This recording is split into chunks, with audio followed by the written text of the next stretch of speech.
those differences climaxed in the year 1054. The Pope, the Bishop of Rome, the Pope, commissioned Cardinal Humbert to head up a mission of reconciliation. He was to be the Pope's representative and go and see if he could find reconciliation with the Eastern Church in Constantinople. He may have picked the wrong man.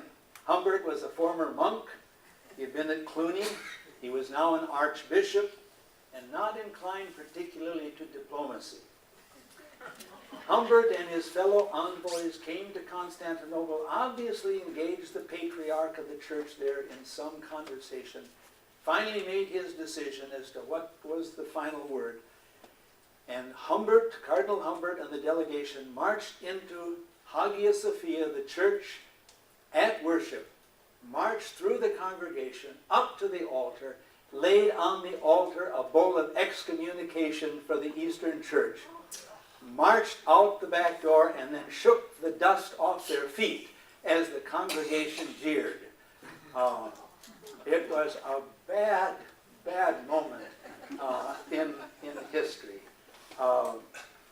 And more divisive, however, than that moment, because we have to move on, are the Crusades. And probably if the Crusades hadn't happened, maybe the church could have weathered that difficult time. But the sack of Constantinople, certainly in the Fourth Crusade, is something that Greek or Eastern Orthodoxy has never forgotten, nor has it really ever forgiven. So, let's talk a bit about the unfortunate and also the very disastrous Crusades. It was soon after this encounter that Cardinal Humbert had that Islam made a new military venture trying to move into the area where the Byzantine Empire was strong. And the church at Constantinople and the people appealed to the West for help. I mean, it was getting to be a serious moment. And as that appeal came to the West, it came to the Pope, and the Pope responded and called for a crusade, a holy war against Islam. And what it did was to take those barbarians who had now been converted, and they became the knights that led the Crusades. And it meant that war against Islam was now transferred from political entities to the church. It was the church that led the holy war, the crusade. The Pope promised the martyr's crown to those who fell in battle. Does that sound like anything we've been uncomfortable with in the last years in regard to Islam? The first objective of the crusade was to reclaim Jerusalem. And then it was, I think, to enjoy the booty that was there from the mysterious Orient. Always that fabulous wealth and the exotic luxuries was always part of the bargain that was looked for in the Crusades. Now the Crusades, there were several of them, were never a real military threat to Islam. They were more of a nuisance. The first crusade in the year 1097 did capture Jerusalem. And for almost a century, Jerusalem was under Christian control.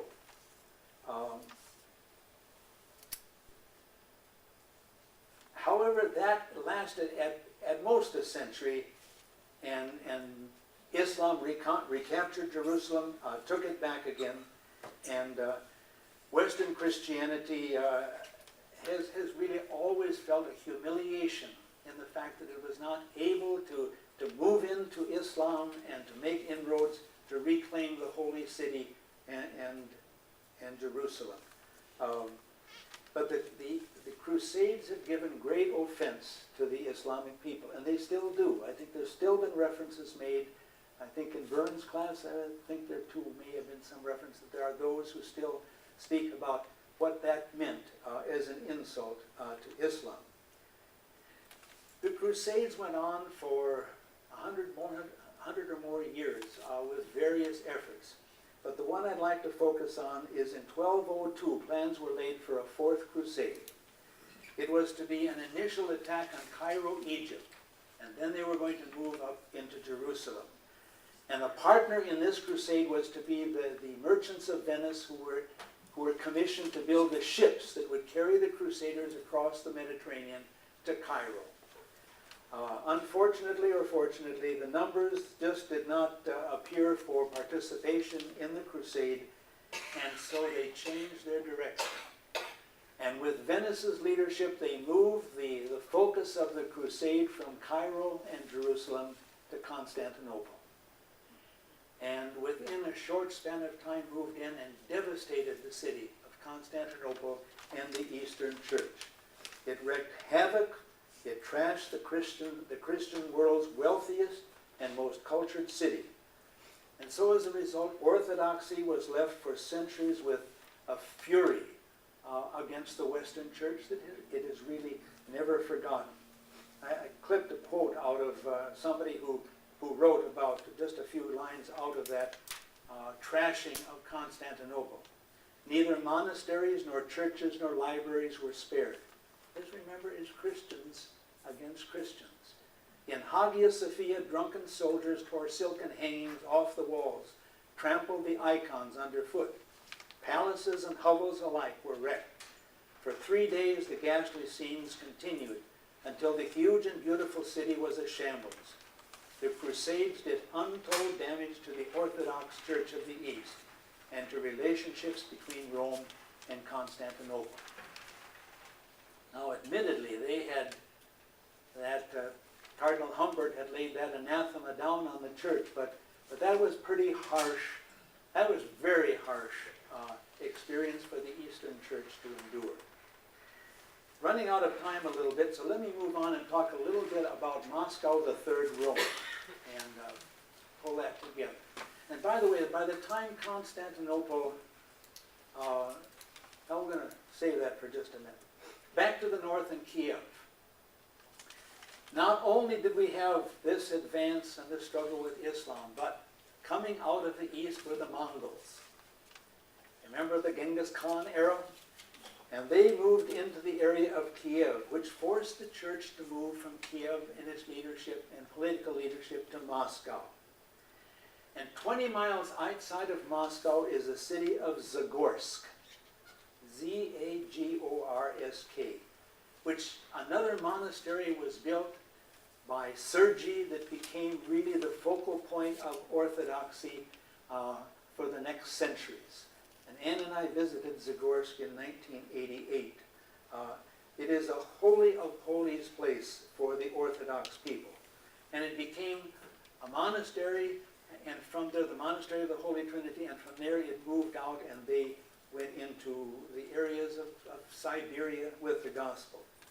And also in Zagorsk was the icon painter Andrei Rublev, who painted the icon of the Holy Trinity, which is perhaps the most important, famous icon that they have. It tells the glory of the visit of 3 strangers to Abraham and Sarah. And the icon is an opening into eternity. Orthodoxy prefers to paint an icon rather than to publish a book about the Trinity. Prefers to look at an icon rather than to read a book about the Trinity.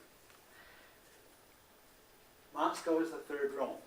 The First Rome had a few problems in that in 1305 they elected, of all things, a French pope. And they moved a capital, really moved from Rome for a long time to Evian in France. And there became a succession of French popes, which didn't fare real well with Italy or Germany. And so there were some re-elections that took place. At one time, there were 3 men who claimed the papacy. The First Rome was in great despair. The Second Rome had been Constantinople for a long, long time. But in the year 1453, the Muslim Turks conquered Constantinople. Islam finally accomplished it, the city having been trashed by the Fourth Crusade. I read somewhere that by that time the city had declined from about 600,000 to 50,000 people by the time it was conquered in 1453. But for 1,000 years the city had been without parallel. But after 1453, the the existence of orthodoxy was only tolerated by the Muslim masters. It meant that Christianity in Constantinople was in a position of permanent inferiority. They paid heavy taxes, they could build no new churches, they could not ring their church bells, they could not maintain institutions of higher education, nor could they convert Muslims to Christ. Orthodoxy was placed on the defensive. And some would say that at that point stagnation set in, and that Constantinople could only recall its former glory. Well, did that mean that if there was to be a third Rome, if Rome I had gone, if Rome II had gone, where was the life of the church? Some said it had to be out of Moscow. It's an interesting thesis. And of course the Russian church had some great years, and then of course early in the 20th century the rise of communism has done some disastrous things. When Ann and I visited the church in 1988, it was exciting to worship. The churches were filled to overflowing. Standing room only because you don't sit, you stand. But there were some dynamic, dramatic things that were happening in the life of the church. Not sure how that's going to go in the future.